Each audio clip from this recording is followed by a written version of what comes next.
Hurmatli kuzatuvchilar, bugun biz sizlar bilan Zindon 8 kardinal apparati yordamida gidrovanna muolajasi nimalarga ishlatiladi va uni qanday qilinadi shu to'g'risida suhbatlashamiz.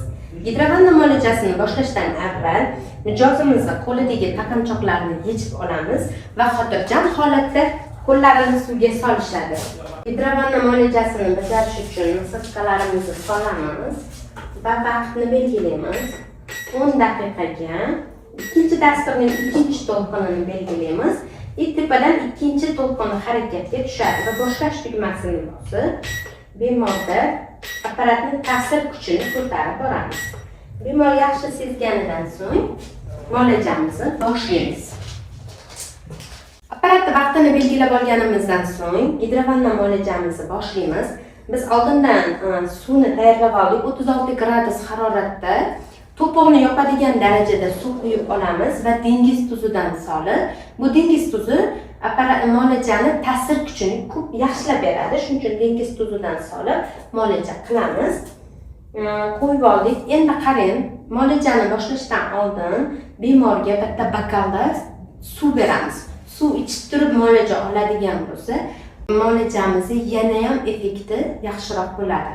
Bizga yaxshi natija beradi. Endi bemorimizda agar mana shu gidrovanna muolajamizni suvi 36 haroratdan pastlab ketadigan bo'lsa, muolajani o'rtasida ham ustiga iliq suv quyishimiz mumkin. Apparat vaqti tugaganda o'zi o'chish xususiyatiga ega. Gidrovanna muolajamizning afzalliklari nimalardan iborat? Bu qon aylanishini yaxshilaydi. 70% tanadagi shlak va tuzlardan, ortiqcha xolesterinlardan tozalab suvga olib chiqib beradi. Gidrovanna muolajasining qon bosimi bor bemorlarga magniy sulfat ampulasini suviga solib yuborishimiz mumkin. Bu holatda bemorda qon bosimi stabilniy tezlashib tushadi.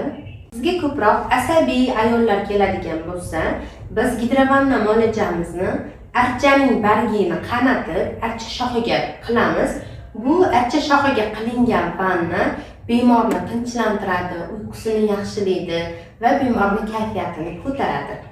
Agar sizni yoningizga gijjasi bor bolalar, immuniteti past, yuzida dog'i bor bolalar keladigan bo'lsa, piyozning po'stini qanatib turib vanna qilishni tavsiya qilamiz. Bunda 60 dan ortiq vitaminlar borligi uchun bolaning yuzidagi dog'lar juda tezlik bilan ketadi hamda bolaning immuniteti ko'tariladi. Agar oldingizga mijoz og'riqlar bilan keladigan bo'lsa, biz gidrovanna muolajasini qo'yib turgan paytimizda oddiy diklofenak yoki baralgin ampulalarini suvga bo'lib sovuramiz va og'riqlarni tez qoldirib berish xususiyatiga ega gidrovanna muolajamiz. Gidrovanna muolajamiz qanday holatlarda mumkin emas? Ushbu gidrovanna muolajasini homilador ayollarga qo'yish tavsiya etilmaydi, chunki qon aylanishini tezlatib yuborganligi uchun homilaga ta'sir qilish ehtimoli yuqori bo'ladi. Gidrovanna muolajasi yuragiga stent qo'ygan bemorlar uchun yoki tanasini sim bilan ulagan bemorlar uchun ham tavsiya etilmaydi va onkologiyaning oxirgi bosqichlarida bo'lgan bemorlar uchun ham gidrovanna muolajasini tavsiya etmaymiz. Qolgan holatlarda gidrovanna muolajasi xavfsiz va bezarar muolaja turlaridan biri hisoblanadi. Muolajamiz bo'lganidan so'ng bemorga sochiq beramiz.